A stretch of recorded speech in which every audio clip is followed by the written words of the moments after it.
అందరికీ నమస్కారం. Welcome back to IT media. నేను మీ ఝాన్సీ. మన ఆయుర్వేదం ప్రోగ్రాం ద్వారా చాలా మందికి ఆయుర్వేద చిట్కాలు ఏంటి అనేది తెలియజేసే ప్రయత్నం చేస్తున్నాము. ఆ ప్రయత్నంలో భాగంగానే మొలలకి సంబంధించిన వీడియో ఈరోజు చేయబోతున్నాము. అసలు మొలలు అనేవి ఎందుకు వస్తాయి? హర్ష మొలలు అంటుంటారు, పైల్స్ అంటూ ఉంటుంటారు. మోషన్కి వెళ్ళినప్పుడు చాలా పెయిన్గా అనిపించడం, మోషన్ ఫ్రీగా అవ్వకపోవడం, ఒక్కొక్కసారి అయితే చాలా మంటగా అనిపించడం, ఇలాంటివన్నీ ఫేస్ చేస్తూ ఉంటారు. అసలు ఇవి ఎందుకు వస్తాయి? మన ఆయుర్వేదంలో ఎలాంటి చిట్కాలైనా ఉన్నాయా ములలు తగ్గించుకోవడానికి? ఈ విషయం తెలుసుకుందాం. ప్రస్తుతం అంతా ఉన్నారు ఆయుర్వేద వైద్యంలో అపార అనుభవం ఉన్న చిట్టుబొట్ల మధుసూదన్ శర్మ గారు. నమస్తే సార్. నమస్తే. ఎలా ఉన్నారు సార్? మీరు ఎలా ఉన్నారు? బాగున్నాను సార్. సార్, మొలలు అన్నప్పుడు జనరల్గా అందరికీ చెప్పుకోలేరు, దానివల్ల చాలా ఇష్యూస్ ఫేస్ చేస్తూ ఉంటారు. ఇప్పుడు ఏవైతే జలుబు దగ్గు గురించి ఎంత ఓపెన్గా డిస్కస్ చేస్తారో, నాకు మొలలు ఉన్నాయని కానీ అవి డిస్కస్ చేయలేరు. అండ్ ఇవి ఉన్నప్పుడు ఫుడ్ హ్యాబిట్స్ కానీ మన లైఫ్ స్టైల్ కానీ ఏదైనా చేంజ్ చేసుకోవాలా? అసలు ఇవి ఎందుకు వస్తాయి అంటారు? మలబద్ధత అనేది ఎక్కువ మందిలో కారణంగా ఉంటుందమ్మా. అంటే మోషన్ ఫ్రీగా కాకపోవడం అనేది నూటిలో దాదాపు 80% 90% మందిలో కలుగుతుంటుందమ్మా. ఈ మోషన్ ఫ్రీగా కాకపోవడం కారణం ఏంటంటే తగినంత ద్రవ పదార్థాలు తీసుకోకపోవడం, ముఖ్యంగా నీరు ఇలాంటివి తీసుకోకపోవడము, ఫైబర్ రహితం అంటే పీచు లేనటువంటి ఆహార పదార్థాలు ఎక్కువగా తీసుకుంటుండడము, టయానికి విశ్రాంతి తీసుకోకపోవడము, అదేవిధంగా టయానికి ఆహారం తీసుకోకపోవడము, మానసిక ఒత్తిడి, ఇలాంటి అనేక రకాల ఒత్తిడి వల్ల కూడా పైల్స్ డెఫినెట్గా వస్తాయమ్మా. ఇలాంటి అనేక రకాలైనటువంటి కారణాల వల్ల ఈ పైల్స్ వస్తుంటాయమ్మా. కొంతమందికి ఎలాంటి స్పష్టమైనటువంటి కారణం లేకుండా కూడా పెద్దలకు ఈ సమస్య ఉన్నప్పుడు మరి ఆ జీన్స్ ఎఫెక్ట్ వల్ల సంతానం కూడా వస్తుంటాయమ్మా కొంతమందిలో. సో ఈ పైల్స్ గురించి చెప్పుకోవాలంటే సర్వసాధారణంగా 2 రకాలుగా పైల్స్ వస్తుంటాయమ్మా. అంటే ఆభ్యంతర మొలలోని బాహ్య మొలలు అని చెప్పేసి లో మొలలు, అదేవిధంగా బాహ్య మొలలు అని చెప్పేసి 2 రకాలుగా వస్తుంటాయమ్మా. సో ఆభ్యంతర మొలలు అంటే యాక్చువల్గా ఏమంటే మోషన్ పోయినప్పుడు చేతికి అవి తగలవమ్మా. లోపల మొలలుండి పోటు, సలుపు, బాధ ఇలాంటివన్నీ ఉంటాయి. బాహ్యమలలు అంటే మోషన్ పోయినప్పుడు ఆ చేతి వేళ్ళకు తగులుతుంటాయమ్మా, అవి బాహ్యమలలు. దీన్ని ఎక్స్టర్నల్ పైల్స్, ఇంటర్నల్ పైల్స్ అని చెప్పేసి ఇంటర్నల్ పైల్స్ ఇంకా కొంచెం ఇబ్బందికరంగా ఉంటుందమ్మా. జనరల్ గా 2 ఇబ్బంది పెట్టేటివే, దీంతో కంపేర్ చేస్తే ఇంటర్నల్ పైల్స్ ఇంకా కొంచెం ఇబ్బందికరంగా ఉంటుంది. దీనివల్ల పోటు, మంట, సలుపు, బాధ, అసౌకర్యము చాలా ఇబ్బంది పడుతుంటారమ్మా. అందుకే దీని పేరు కూడా సంస్కృతంలో మన మహర్షులు వేలాది సంవత్సరాల క్రితమే అర్సెస్ అనేటువంటి పేరు పెట్టడం జరిగిందమ్మా. అరి అంటే శత్రువు అనేటువంటి అర్థం అమ్మా. సో శత్రువులాగా పీడించి, వేధించి, బాధించి ఈ సమస్యను మనిషిని ముప్పు తిప్పలు పెడుతుంటుంది కాబట్టి అర్సెస్ అని చెప్పేసి మన మహర్షులు చెప్పడం కూడా జరిగిందమ్మా. హర్షో వ్యాధి అని చెప్పేసి. సో ఈ రకాలమా కొంతమందిలో రక్తం పడేటువంటి పరిస్థితి ఉంటుంది, కొంతమందికి రక్తం పడదు, కొంతమందికి నొప్పి, పోటు, సలుపు, బాధ ఉంటాయి, కొంతమందికి అలాంటివి ఉండవు. ఇలా రకరకాల లక్షణాలు ఉంటాయమ్మా. ఏది ఏమైనప్పటికీ ఇప్పుడు మనం చెప్పుకోబోయేటువంటి ఔషధాన్ని తయారు చేసుకుని వాడుకోవడం వల్ల మరి ఇంటర్నల్ పైల్స్ కానివ్వండి, ఎక్స్టర్నల్ పైల్స్ కానివ్వండి, రక్తంతో కూడినటువంటి మొలలు కానివ్వండి, రక్తం పడకుండా ఇతర లక్షణాలు ఉన్నటువంటి మొలలు కానివ్వండి, ఏ పైల్స్ అయినా చక్కటి ఉపయుక్తకరంగా ఇక మనం చెప్పుకోబెట్టిన ఔషధం పనిచేస్తున్నాం.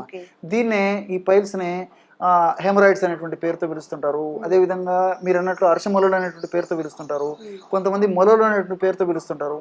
పేర్లు ఏవైనా సమస్య మాత్రం ఒకటేమా, చాలా ఇబ్బంది పెడుతూ ఉంటుంది.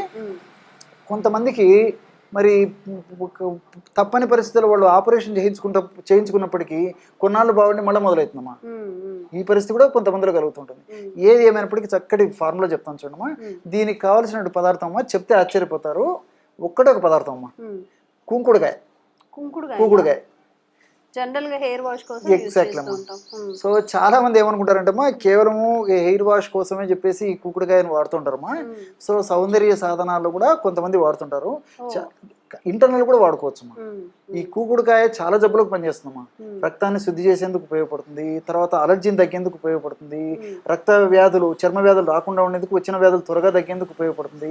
అదేవిధంగా మన దేహంలో రక్తంలో ఇస్నోఫిల్స్ అనేటువంటి కణాలు పెరగడం వల్ల అలర్జీ లక్షణాలు వస్తుంటాయి, ఈ అలర్జీ తగ్గేందుకు ఉపయోగపడుతుంది. ఆయాసం ఇలాంటి సమస్యలు ఉన్నప్పుడు ఊపిరితిత్తులకు మంచి శక్తిని కలిగజేసి ఆయాసం రాకుండా ఉండేందుకు ఉపయోగపడుతుంది. మోషన్ ఫ్రీగా అయ్యేందుకు ఉపయోగపడుతుంది. జీర్ణ వ్యవస్థను మెరుగుపరిచేందుకు ఉపయోగపడుతుంది. అవునమ్మా, అవును తల్లి, అదే మీరు చాలా ఆశ్చర్యపోతారమ్మా. ఇంటర్నల్ కూడా వాడుకోవచ్చమ్మా. ఎలాగంటే చెప్తాను చూడమ్మా. ఇప్పుడు కూకుడుకాయలు మనం దంచితే లోపల విత్తనం తొలగిస్తే ఇలాంటి పెచ్చులు ఉంటాయమ్మా. లోపల విత్తనాలు తొలగిస్తే ఇలాంటి పెచ్చులు తీసుకోవాలి. సో డోలుగా ఉంది కదా. సో ఇలాంటి పెచ్చులు చూడండి అమ్మా, మీకు కూడా ఐడియా ఉంటుంది. ఇక్కడ చూడమ్మా, కుంకుడుగాయ ఇక్కడ విత్తనాలు తీసేసి పైన పెచ్చు Yes, yes. తీసుకోవాలి. ఓకే. సో ఆ విత్తనాలు తీసేయాలమ్మా. సో ఆ పెచ్చులని కాస్త ఒక 10 నిమిషాలు 15 నిమిషాలు కాస్త నీళ్లు పోసేసి నానబెట్టేసేసి మెత్తగా నూరేసేయాలమ్మా. నూరేసేసి మాత్ర పాకం వచ్చిన తర్వాత ఇలాంటి మాత్రలు తయారు చేసుకోవాలి. అంటే వాటిని చుట్టేయాలా? చుట్టేయాలమ్మా ఈ సైజు, అంటే ఒక శనగింజ ప్రమాణం చుట్టేయాలమ్మా.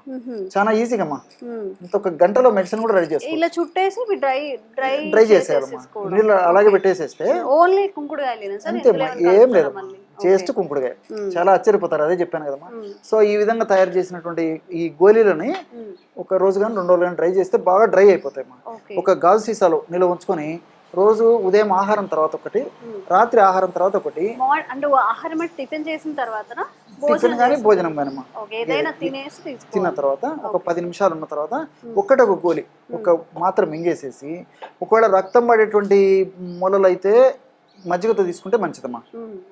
అలా కాకుండా రక్తం పడనటువంటి మొలలు అయితే వాటర్తో తీసుకోవచ్చు. అంతేమ్మా, వేసుకొని వాటర్ తాగొచ్చు, లేకపోతే మజ్జిగ తాగొచ్చు. ఒక్కొక్కసారి కన్ఫ్యూషన్ ఉండి ఒకసారి రక్తం పడుతుంటుంది, ఒకసారి రక్తం పడకుండా ఉంటుంది, ఎట్లా చెప్పుకోలేరమ్మా. అట్లాంటప్పుడు వాళ్ళకు ఎలా వీలైతే అలా తీసుకోవచ్చు, మజ్జిగతో తీసుకోవచ్చు, నీళ్ళతో తీసుకోవచ్చు. సో జనరల్గా ఏమంటే ఇలాంటి పరిస్థితులు ఉన్నప్పుడు, ముఖ్యంగా ఈ హర్షమలలు ఉన్నప్పుడు నీళ్ళ కంటే కూడా మజ్జిగ చాలా మంచిదని చెప్తారు. కాబట్టి మిగతా అనేక రకాలైనటువంటి ఔషధాలకు కూడా మజ్జిగ అనుపానంగా వాడతారు. సో కాబట్టి ఏమంటే ఒక మజ్జిగ తీసుకోవడం మంచిది, కానటువంటి వాళ్ళు నీళ్ళు తీసుకోవచ్చు. ఎవరికి ఏది ఎప్పుడు ఎలా వీలైతే అలా తీసుకోవచ్చు. సో ఉదయం ఒక గోలి మింగేసేసి నేను చెప్పినట్లు మజ్జిగ కానీ నీళ్లు కానీ వాడుకోవాలి. అదేవిధంగా రాత్రిపూట కూడా ఆహారం తర్వాత ఒక గోలి మింగేసి మజ్జిగ కానీ నీళ్లు కానీ వాడుకోవాలి, తీసుకోవాలి. ఎన్నాళ్ళలో తగ్గుతుంది సార్? ఎన్ని మంత్స్ యూస్ చేయాలి? ఎగ్జాక్ట్లీ మా, ఈ శరీర తత్వాన్ని బట్టి, వ్యాధి అవస్థను బట్టి, ఇతర అనుబంధ లక్షణాలను బట్టి రిజల్ట్స్ ఆధారపడి ఉంటాయమ్మా. కొంతమందికి ఒక 2 వీక్స్ లో రిజల్ట్ వస్తుందమ్మా, కొంతమందికి దాదాపు 4 వీక్స్ 3 వీక్స్ 4 వీక్స్ కూడా పడుతుంది. దీనికి తోడు కూడా అంటే వాళ్ళు పాటించేటువంటి నియమాలు కూడా అవసరమ్మా. నేను చెప్పినట్లు ఫైబర్ ఆహారం బాగా తీసుకోవాలి, అంటే పీచు ఉన్నటువంటి పీచు ఉన్నటువంటి ఆహార పదార్థాలు బాగా తీసుకోవాలి. అంటే dry nuts, dry fruits, vegetables, fruits, seasonal fruits ఇవి బాగా తీసుకోవాలి. నీళ్ళు ఎక్కువ తాగుతుండాలి. అదేవిధంగా రోజు కాస్త వ్యాయామం చేస్తుండాలి, సమయానికి విశ్రాంతి తీసుకుంటుండాలి. ఇలాంటి చిన్న చిన్న జాగ్రత్తలు తీసుకుంటూ ఈ బేకరీ ఫుడ్స్, ఫాస్ట్ ఫుడ్స్, తర్వాత ఐస్ క్రీమ్స్, కూల్ డ్రింక్స్ ఇలాంటివి వాడకుండా ఉండాలి. ఇలాంటి జాగ్రత్తగా ఉంటూ నేను చెప్పినటువంటి పద్ధతిలో ఔషధం వాడుకోవడం వల్ల మరి చాలా స్పీడ్గా కంట్రోల్ అయిపోతుంది ఆ సమస్య. ఓకే. సో ఆయుర్వేద వైద్యంలో ఇంత ఉంది, నేను ఎప్పుడూ చూడలేదు. కుంకుడుగాయలు అంటే మన హెయిర్ వాష్కి మాత్రమే యూస్ చేస్తాము, లేకపోతే అవుటర్ బ్యూటీ కోసం యూస్ చేస్తామని. కానీ ఇప్పుడు ఇంటేక్ కూడా తీసుకోవచ్చు. దీన్ని ఒక మెడిసిన్గా తీసుకుంటే పైల్స్ అనేది పూర్తిగా తొలగిపోతుందని చెప్తున్నారు డాక్టర్ గారు. సో ఎవరికైనా ఎక్కువగా తట్టుకోలేంత పైల్స్ ఉన్నా, స్టార్టింగ్ స్టేజ్లో ఉన్నా దీన్ని యూస్ చేసి చూడండి.